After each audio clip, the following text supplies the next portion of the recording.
साल में कांग्रेस के कुशासन ने क्या हाल कर दिया। कांग्रेस ने भ्रष्टाचार और दंगों के मामले में राजस्थान को देश में टॉप पर पहुंचा दिया है। लोग कहते हैं कि लाल डायरी में कांग्रेस के करप्शन की हर काली करतूत उसमें है। ये मेरा मारवाड़ कह रहा है, भाजपा को लाएंगे, राजस्थान को बचाएंगे। आज मुझे खुशी है, प्रधानमंत्री जी बड़ी स्टाइल में गए हैं जोधपुर के अंदर, वहां और 100 रुपये कम कर दिए। मैं प्रधानमंत्री जी कहना चाहूंगा, कृपा करके आप टुकड़ों में क्यों कर रहे हो? आप पूरे देश में एक साथ में कहो आपको 500 रुपये गैस सिलेंडर मिलेगा। ये तो क्या बोलिए,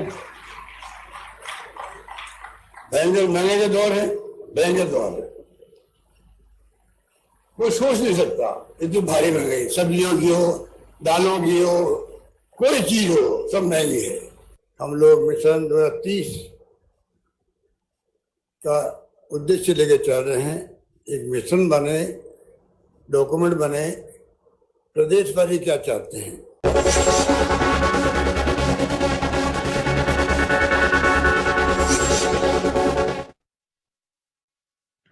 नमस्कार, खास खबर में आप सभी का स्वागत है। मैं हूं डॉक्टर प्रभात। खास खबर में आज हम बात कर रहे हैं उन दौरों की जिन दौरों में लगातार सभी की नजर बनी हुई है। प्रधानमंत्री नरेंद्र मोदी जोधपुर के दौरे पर पहुंचे और इसी बीच मुख्यमंत्री अशोक गहलोत ने विजन डॉक्यूमेंट 2030 लॉन्च किया। लेकिन इन सब के बीच सियासत का जो मैदान होता है, सियासी जो मंच होता है, उसका भरपूर इस्तेमाल किया जाता है। किसी ने कोई मौका नहीं चूका। इधर गहलोत ने मोदी सरकार पर हमला बोला तो मोदी जी उनके घर में घुसकर, यानी कि उनके गृह जिले में घुसकर कई तरह के बयान उन पर छोड़े। गहलोत सरकार को कई मामलों में घेरने की कोशिश की। एक तरह से कहा जा सकता है कि सियासत पूरे परवान पर नजर आ रही है, लेकिन जो सियासत ने जो बातें वहां पर मंच से कही हैं, जो बातें कही गई हैं, विजन डॉक्यूमेंट इतना कांग्रेस की विचारधारा को, कांग्रेस की मानसिकता को, कांग्रेस की सोच को, कांग्रेस के मकसद को सामने लेकर आ पाता है। और दूसरा, प्रधानमंत्री मोदी के जो लगातार दौरे हो रहे हैं पिछले कुछ दिनों से, उनका कितना असर जोधपुर की जमीन से बाकी राजस्थान पर हो पाएगा, इसका एक छोटा सा विश्लेषण करने की कोशिश करेंगे। हमारे साथ जो मेहमान जुड़े हुए हैं, सबसे पहले उन सभी से आपका तारुफ करवा देते हैं। हमारे साथ कांग्रेस से राजकुमार शर्मा जी इस चर्चा का हिस्सा है और बीजेपी से हमारे साथ सुरेश गर्ग जी इस चर्चा में जुड़े हुए हैं। आप दोनों का बहुत बहुत स्वागत है। हमारे सहयोगी अनिल सेन अभी थोड़ी देर में इस चर्चा में जुड़ेंगे, हमारे साथ वरिष्ठ पत्रकार। सबसे पहले सुरेश जी, आपके पास आना जरूरी इसलिए हो जाता है क्योंकि प्रधानमंत्री का दौरा रहा है, वापस आए हैं, इस बार चुना है उन्होंने जोधपुर को चुना है, यानी कि जो मुख्यमंत्री का गृह जिला है, सीधे वहां से उन्होंने अपनी ताल ठोकी है और सीधी चुनौती दी है। वहां पर कई हुई बात का क्या आपको लगता है कि राजस्थान, बाकी राजस्थान पर असर हो, क्योंकि बातें वही रिपीटेटिव हैं, लेकिन इस बार जोधपुर को चुनना ये कुछ अलग हो जाता है। देखिए प्रभात जी, प्रधानमंत्री मोदी जी राजस्थान के दौरे पे जब भी आते हैं, जब राजस्थान की जनता को कोई न कोई सौगात देके जाते हैं।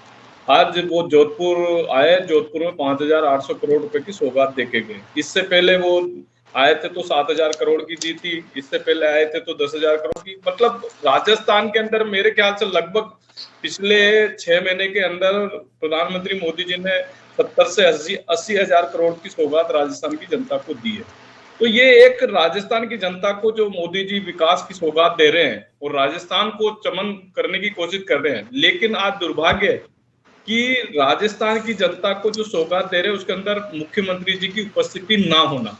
अब आप ये देखिए कि हर बार मुख्यमंत्री अशोक गहलोत जी बहाना लगाना, मेरी तबीयत ठीक नहीं है, मेरा वो नहीं है, जबकि राजस्थान की जनता की सेवा करने के लिए आए। एक सेवक अगर दिल्ली से चल के आए और उस सेवक के साथ में आप अगर मान लो शिलान्यास या लोकार्पण में शामिल होते तो अच्छी बात है। तो आज प्रधानमंत्री मोदी जी ने ये बोला कि भाई मुख्यमंत्री गहलोत जी आप आराम करिए, आप आराम करिए, आप अपने घर पे बैठ के आराम करिए, हम राजस्थान की जनता की सेवा करेंगे। और राजस्थान की जनता की सेवा हम निश्चित रूप से करेंगे। 2023 का चुनाव आ रहा है, इनको बड़े जो पिछले जो रिकॉर्ड है वो सब रिकॉर्ड को तोड़ते हुए भारतीय जनता पार्टी सरकार बनाएगी, क्योंकि मुख्यमंत्री अशोक गहलोत जी ने पिछले 5 साल तक सिर्फ अपनी कुर्सी बचाने का काम किया है। अपनी कुर्सी बचाने के लिए उन्होंने जो भ्रष्टाचार का तांडव राजस्थान के अंदर मचाया है, अपने इतिहास के अंदर कभी नहीं हुआ जितना भ्रष्टाचार इस पिछले 5 साल के अंदर राजस्थान में हुआ है। जितना महिलाओं के साथ अत्याचार हुआ है, जितना युवाओं के साथ ठगी महसूस हुई है, वो पिछले 5 साल के अंदर के मुकाबले कभी नहीं हुआ। आपने देखा होगा कि जो झूठे बातें कर करके 2018 के अंदर इन्होंने बड़े बड़े घोषणा पत्र के अंदर और इनके नेता आके बोल के गए थे, युवाओं को हम बेरोजगारी भत्ता दे देंगे, हम किसानों का कर्जा माफ कर देंगे, हम किसानों को दिन में बिजली दे देंगे, हम किसानों के ट्रांसफार्मर तुरंत लगा देंगे, हम किसानों को बिजली के कनेक्शन तुरंत दे देंगे। आप प्रभात जी देखिए, आज 5 साल हो गए, किसान बेचारा ठगा महसूस कर रहा है, बेचारों के ऋण माफ नहीं हुए, किसानों को दिन में बिजली की कोशिश कर रहे, 18-18 20-20 घंटे बिजली नहीं आ रही गाँव के अंदर। ये हालत है, जनता परेशान हो रही है, युवा बेरोजगार घूम रहा है। पेपर लीक, जितने भी एग्जाम हुए राजस्थान के अंदर, सब के सब पेपर लीक, करोड़ों रुपए का उसके अंदर भ्रष्टाचार, आरपीएससी मेंबर भ्रष्टाचार में पकड़ा जा रहा है। इससे ज्यादा राजस्थान का दुर्भाग्य क्या हो सकता है। तो इन्होंने एक खुलेआम भ्रष्टाचार फैला रखा है, जनता इसको समझ रही है। और प्रधानमंत्री मोदी जी ने यहाँ की यही बोला कि गहलोत जी आप आराम करिए, अब हम जनता की सेवा हम करेंगे।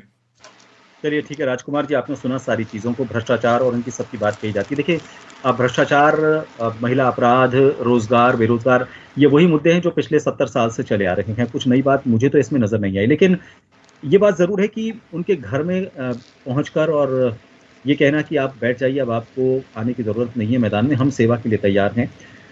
आपसे मैं जो सवाल करूंगा वो उनका उत्तर काउंटर आप, जाहिर सी बात है कि आपका जो राजनीतिक धर्म है वो निभाएंगे, आप निभाते हुए दे देंगे। लेकिन मेरा अलग सवाल था, मेरा सवाल ये था कि आज जो विजन डॉक्यूमेंट 2030 जारी किया गया है,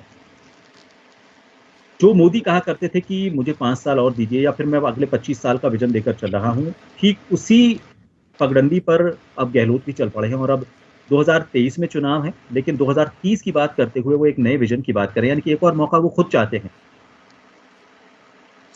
देखिए प्रभात जी, अशोक गहलोत जी तो खुद की पगडंडी खुद तय करते हैं।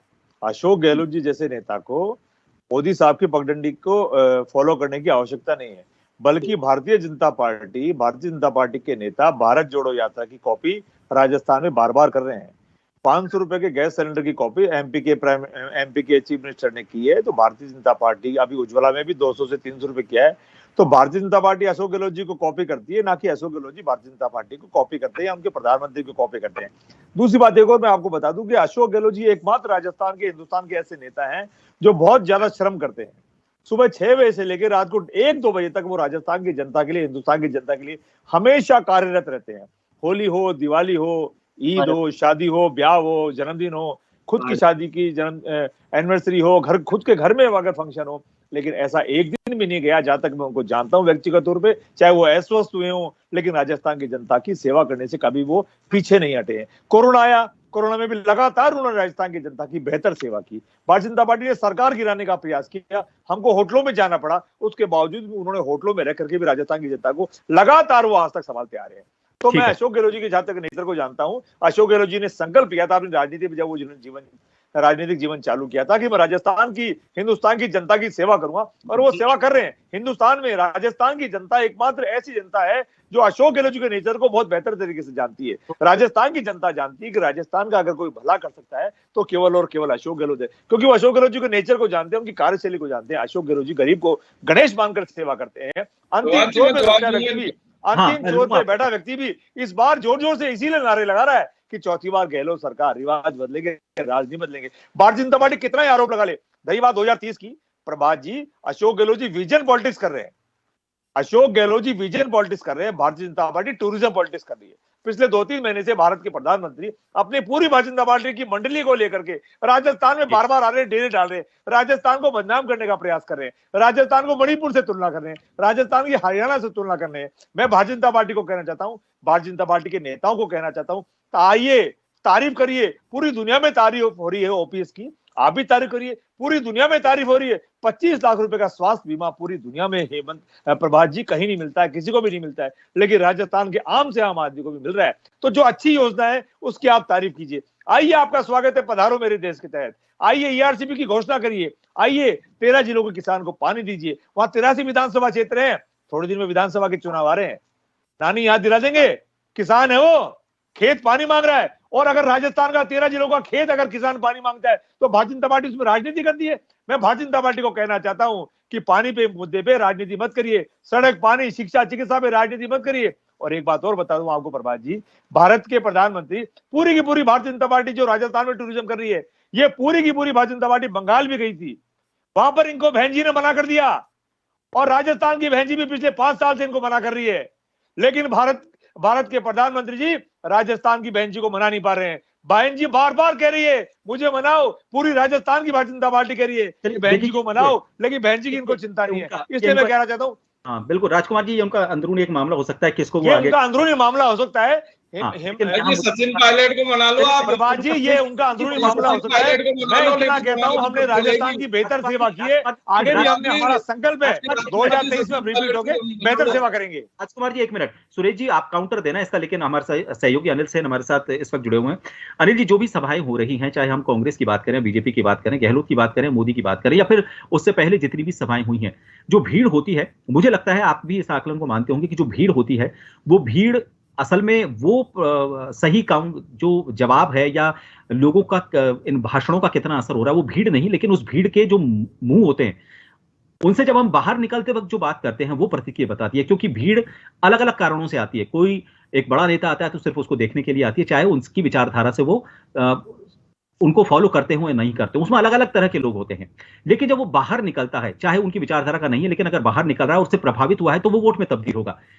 जो लोग वहां से बाहर निकलते हैं इन सभाओं से, चाहे कांग्रेस की बात करें या फिर बीजेपी की बात करें, ये प्रतिक्रिया क्या देते हैं? मैं ये कांग्रेस से बीजेपी के झुकाव की बात नहीं कर रहा, लेकिन मुद्दों को लेकर बात कर रहा हूं। जिन मुद्दों की बात उन मंचों से की जाती है, क्या वो मुद्दों की बात वास्तव में उनको छूती है और लगता है कि वास्तव में जो बात हुई है सही बात हुई है?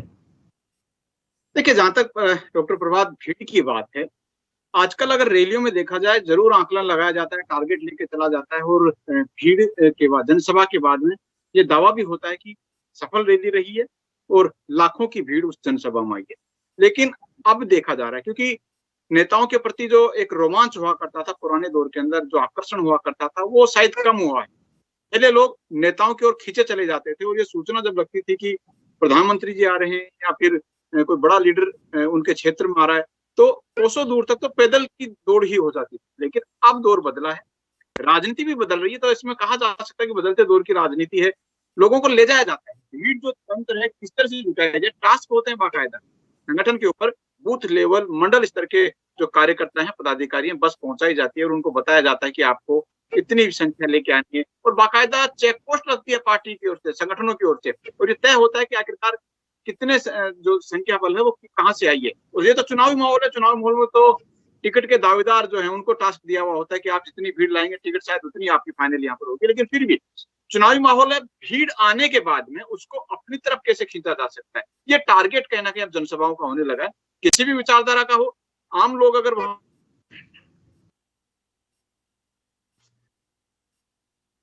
क्योंकि कई बार ऐसा होता है कि पार्टी की विचारधारा का कार्यकर्ता या फिर जो वोटर्स है वो शायद उगता जाता है, या फिर लगता है कि नहीं, इस पार्टी से शायद जो मेरी विचारधारा थी, जो मेरी डिमांड थी, जो विकास की योजनाएं होनी चाहिए वो नहीं हो पा रही है। लेकिन वो फोकस और टारगेट होता है जनसभा का कि अपने कार्यकर्ता को तो जोड़ के रखा जाए, लेकिन उसके अलग जो विचारधारा के लोग हैं उनको वोटिंग में कैसे तब्दील किया जाए। ये जो 50,000, 60,000, 1 लाख की भीड़ आई है, माउथ पब्लिसिटी कैसे करे, घर जाकर घर में बताएगी, और गांव जाकर अगर ये अपनी योजनाओं की बखान वहां पर करेगी। प्रधानमंत्री हो या मुख्यमंत्री की बात करें, कांग्रेस की अगर राहुल गांधी की सभा हो तो उसकी यहाँ पर बात की जाए, अगर उनकी सभाओं की चर्चा, उनके वादों और इरादों की चर्चा उस गांव में होती है, तो कुछ ना कुछ बेनिफिट जरूर इन रैलियों का यहाँ पर मिलता है।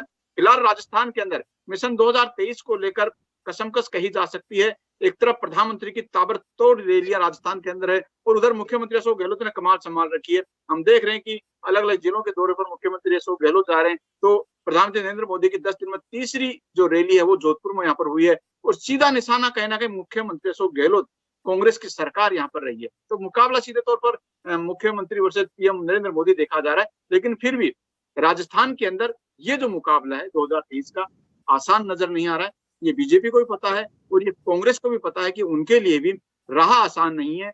जो रिवाज तोड़ने की बात कांग्रेस कर रही है, उसके लिए और कई रिवाज यहाँ पर तोड़ने पड़ेंगे। शायद मान मनोबल वहां पर करनी पड़े, या फिर कार्यकर्ताओं और जनता के बीच में कुछ मैसेज और देना पड़े। और जो रिवाज को लेकर चल रहे हैं बीजेपी, उनको भी इतनी मेहनत करनी पड़ेगी कि जो टिकट वेतन यहाँ पर हो, क्योंकि हम देख रहे हैं बीजेपी में उम्मीदें ज्यादा हैं, तो लेकिन उम्मीदें ज्यादा है, वहीं पर गतिरोध भी ज्यादा दिखाई दे रहा है। लोगों को लग रहा है शायद बीजेपी की सरकार आएगी तो उनके जो कार्यकर्ता, उनके जो टिकट के दावेदार हैं, वो ज्यादा संख्या में आ रहे हैं, हर कोई दावेदारी कर रहा है, तो ये भी विरोध कहीं ना कहीं पार्टी के लिए खामियाजा हो सकता है। तो दोनों तरफ कसमकस की स्थिति है। अब रणनीति किसके पास होती है, तो लगातार मंथन का दौर भी चल रहा है। हम देख रहे हैं कोर कमेटी के लगातार बैठ के हर दूसरे दिन कभी वर्चुअली बैठते हैं, कभी कार्यालय में बैठते हैं। तो तमाम जो चीजें दोनों पार्टियों के बीच में चल रही है, एक एक सीट को मंथन किया जा रहा है।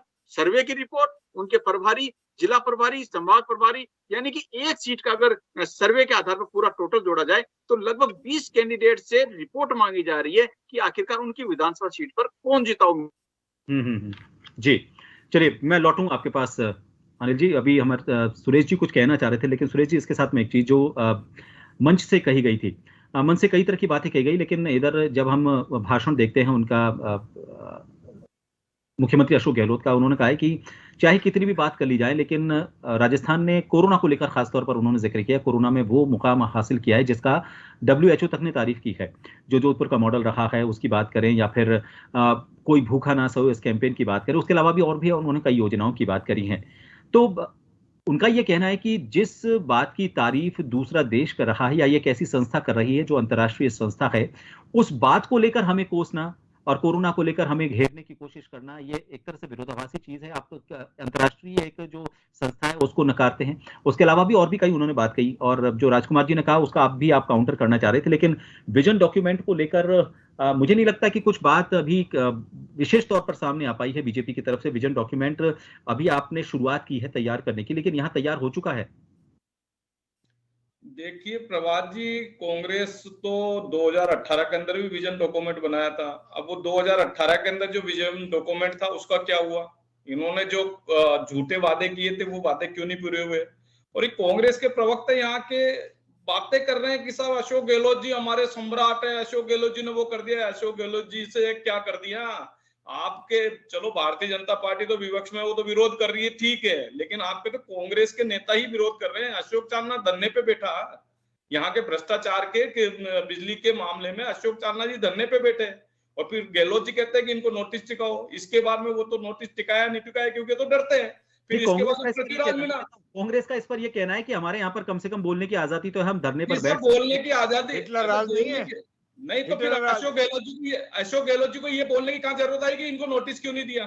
फिर क्यों नहीं दिया? हमारे यहाँ तो जब मान लो हमारे भाजपा भारतीय जनता पार्टी के विरोध में किसी ने बहन जी पे बोलिए, बहन जी पे परिवर्तन यात्रा निकाली कर दिया, लेकिन इनसे राजे ने कुछ दिनों पहले सुरेश जी वसुंधरा ने परिवर्तन यात्रा निकाली थी, और उनको परिवर्तन यात्रा में जो लोग शामिल हुए थे, किरण माहेश्वरी शामिल हुई थी, घनश्याम तिवारी शामिल हुए थे, और उस परिवर्तन यात्रा को रोकने के लिए बीजेपी को कोशिशें करनी पड़ी थी। तो ये सिर्फ एक पार्टी की बात नहीं है, ये अंदरूनी जो लड़ाई है वो तो हर पार्टी में चलती है और चलती रहेगी। नहीं तो मैं वो चीज कह रहा हूं कि ये कह रहे हैं कि साहब वसुंधरा जी, अरे वसुंधरा जी हमारी राष्ट्रीय नेता है, राष्ट्रीय उपाध्यक्ष है, लेकिन यहाँ क्या हो रहा है? सचिन पायलट जी के पिछले 5 साल से केवल उसके पीछे पड़े रहे।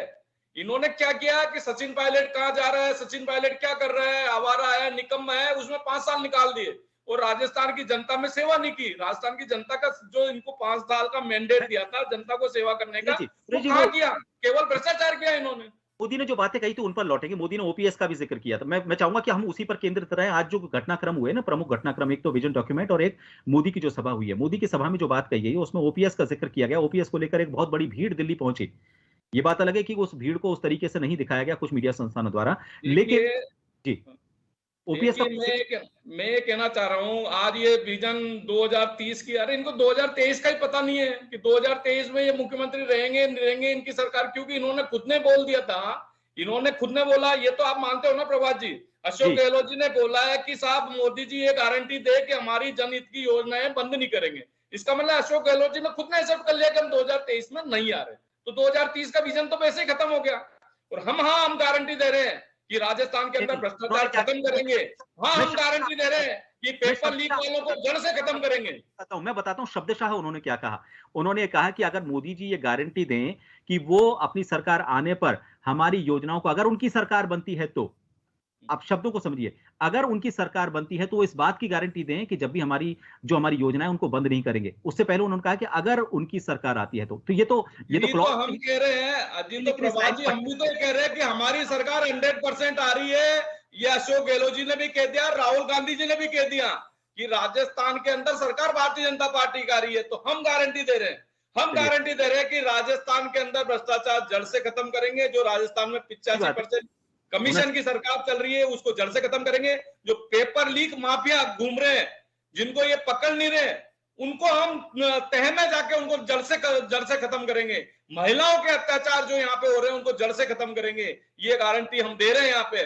और जो ये कह रहे हैं ना कि साहब अशोक गहलोत, अरे भाई तुमने क्या कर दिया चिरंजीवी योजना के अंदर, बता दो ना। 5 लाख से 25 लाख कर दिया। 25 लाख के अंदर कितने लोगों को फायदा हुआ वो भी बता दीजिए। कितने लोगों को 25 लाख का क्यों नहीं फायदा हो रहा? और फिर प्राइवेट हॉस्पिटल में राजस्थान में चले जाइए, जितने भी बड़े हॉस्पिटल है वो चिरंजीवी योजना तो लागू ही नहीं करते। बड़े बड़े अक्षरों में लिख देते हैं कि साहब अगर चिरंजीवी योजना में एडमिट हो गए तो हम एडमिट नहीं होंगे। वो एडमिशन देते ही नहीं है चिरंजीवी योजना में। दूसरा, इन्होंने एक उच्च शिक्षा योजना लाए थे साहब प्रभात जी, उच्च शिक्षा कि गरीब बच्चों को विदेश भेजेंगे। 200 गरीब बच्चों को विदेश। 8 करोड़ की जनसंख्या राजस्थान की, 200 गरीब बच्चे नहीं मिले इनको, जो आईएएस और आरएएस के बच्चे विदेश भेजे इन्होंने। ये बताता है कि क्या है। स्मार्टफोन की योजना लाए, वो घरों के अंदर बेचारे स्मार्टफोन से उनके जो जमा पूंजी है ना वो भी चल गई। ये इनकी स्मार्ट फूड योजना, उसमें अंदर लाल मिर्ची की जगह भूरी मिट्टी मिल रही है। अब ये इस तरह की योजना जनता के पास जाएगी तो जनता को पता तो है ना। बिजली 100 यूनिट बिजली मुफ्त दे देंगे। अरे तुम जब बिजली नहीं आएगी तो मुफ्त कहा की? मैं जवाब प्रति यूनिट बिजली थी उसको 12 रुपए 40 पैसे प्रति यूनिट कर दी। जब आपका प्रोडक्शन ये चरम सीमा पे है तो महंगी बिजली क्यों खरीद रहे हो भाई? ये तो बताओ आप।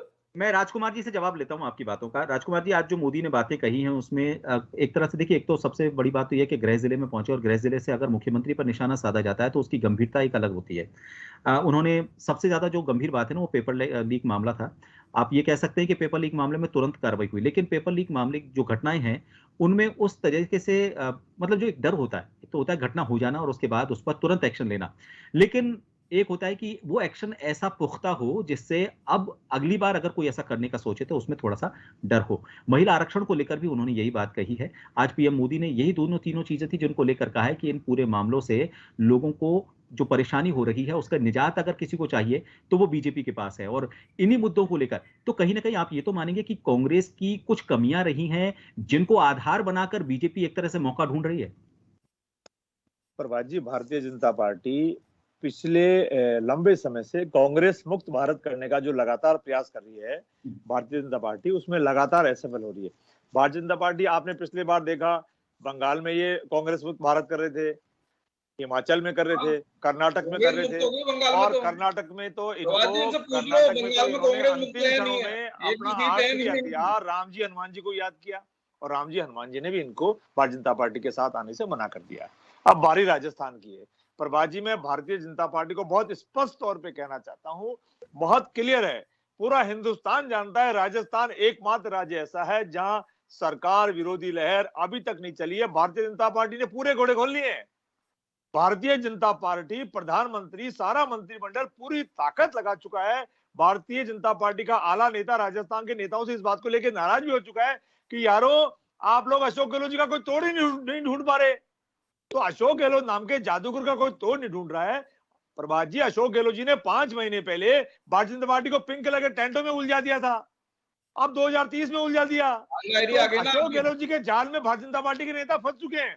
और आदरणीय नरेंद्र मोदी जी, जो अशोक गहलोत जी के मुख्यमंत्री जी के मित्र भी हैं, वो खुद अगर कहीं लोहा ले रहे हैं तो डायरेक्ट अशोक गहलोत जी से ले रहे हैं। भारतीय जनता पार्टी देश में तो केवल 24 घंटे राहुल गांधी का नाम लेती है, राजस्थान में सचिन पायलट का नाम लेती है। मैं कहता हूं राजस्थान की 25 के 25 सांसद मदद करें। जो अच्छी योजनाएं हमारी चल रही है, जो 13 जिलों का किसान पानी मांग रहा है उसमें आप मदद करें, अच्छी रेल लाएं, अच्छी सड़क लाएं और ये अच्छी परियोजना लाएं, वो तो कर नहीं रहे। और राजस्थान में जो अच्छी योजनाएं ला करके राजस्थान की हम सेवा कर रहे हैं, उसमें हमेशा रोड़े अटकाने का काम करते हैं, उसको ये रेवड़ी का नाम देते हैं। मैं कहता हूं प्रभात जी, हमने राजस्थान की बेहतर सेवा की है, हमारा संकल्प है हम 2023 में रिपीट होके बेहतर सेवा करेंगे। उस बात को देखिए, राज्य सरकार और चाहे केंद्र सरकार, दोनों चाहे किसी की भी पार्टी की हूं, लेकिन उन दोनों की बैठती है, उनकी आखिरी जिम्मेदारी जनता के लिए है। मैं हमारे सहयोगी 5 मिनट मेरे को जवाब दे देना दो प्रभात जी। सर 1 मिनट में आपसे जवाब चाहूंगा कि समय पूरा हो चुका है, प्लीज जी। मैं ये कहना चाह रहा हूं, इन्होंने 2 बातें की हैं। एक तो इन्होंने कहा कि साहब अच्छी रेल सेवाएं, अरे राजकुमार जी 2014 के बाद में रेलवे में जो बजट आया है, पहले 850 करोड़ रुपए का बजट आता था, आज 10,000 करोड़ का बजट है राजस्थान का। दूसरी बात, इंफ्रास्ट्रक्चर रेलवे के अंदर आपने देखा नहीं है, वंदे भारत ट्रेन चल रही है, डबल ट्रैक हो गया, इलेक्ट्रिफिकेशन 80% हो गया। ये क्या है, आपने 75 साल 55 साल में नहीं कर पाया, वो हमने अभी 9 साल के अंदर कर दिया। ये है रेलवे का विकास। यूपी सरकार ने पानी के लिए बोला है, जल जीवन मिशन में हमने 20,000 करोड़ रुपए भेजे थे, 15-16 हजार करोड़ आपके थे, उसमें से 20,000 करोड़ का तो घोटाला ही कर दिया आपने।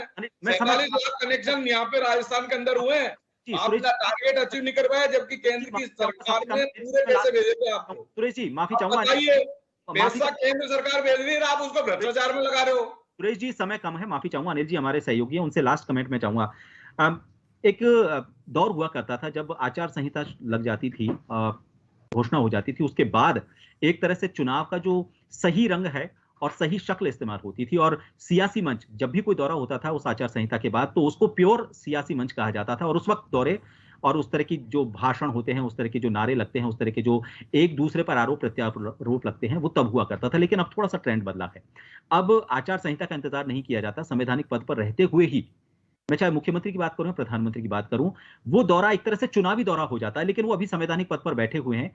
मेरे ख्याल से आपको लगता है कि ये जो बदला है ट्रेंड, ये एक तरह से डर है। इस डर की वजह से वो बहुत पहले शुरुआत कर देते हैं, उनको लगता है कि कहीं हमारे पास समय कम न रह जाए, और इसी वजह से वो थोड़ा सा अपनी इस परंपरा को बदल रहे हैं। आचार संहिता का भी इंतजार नहीं किया जाता और सियासी मंच का पुरजोर इस्तेमाल किया जाता है। अनिल देखिए बिल्कुल, और खासतौर से राजस्थान को अगर देखा जाए, पिछले 5 साल ऐसा लगा कि शायद चुनावी माहौल में ही राजस्थान गुजर रहा है।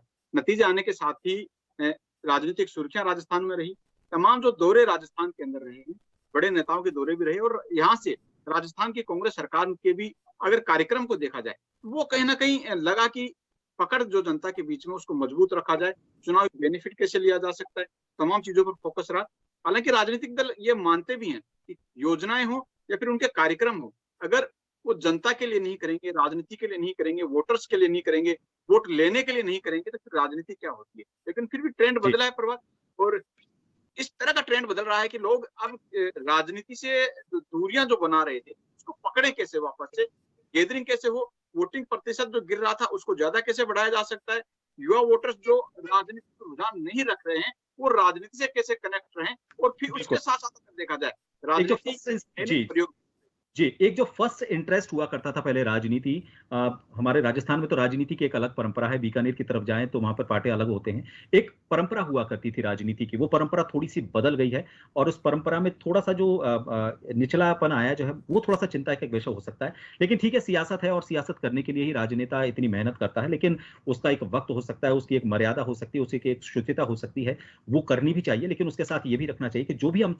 मंच से बातें कह रहे हैं, वो बातें हम किस तरह से कह रहे हैं, जनता पर उसका कितना असर होगा, और जनता को भी ये थोड़ा सा अपने आपको मजबूत करना होगा कि जो बातें मंच से कही जा रही हैं उनका जवाब भी वो उनसे वापस ले। 5 साल में, 1 साल में, 2 साल में उनका वक्त है, उनके पास है, मौका उनके पास है, अगली बार वो किस तरह से इसका जवाब देती है। लेकिन इसको थोड़ा सा गंभीरता से वापस, जो उसकी फर्स्ट प्रायोरिटी है राजनीति, जो एक चर्चा का विषय हुआ करती थी, फर्स्ट इंटरेस्ट हुआ करता, तो वो फर्स्ट इंटरेस्ट वापस बने, इसके लिए राजनेताओं को भी अपनी तरफ से कोशिश करनी पड़ेगी, और सियासी मंच को थोड़ा सा और मुझे लगता है कि शुद्ध करना होगा। बहुत बहुत शुक्रिया आप सभी का हमसे इस खास खबर में जुड़ने के लिए। नमस्कार।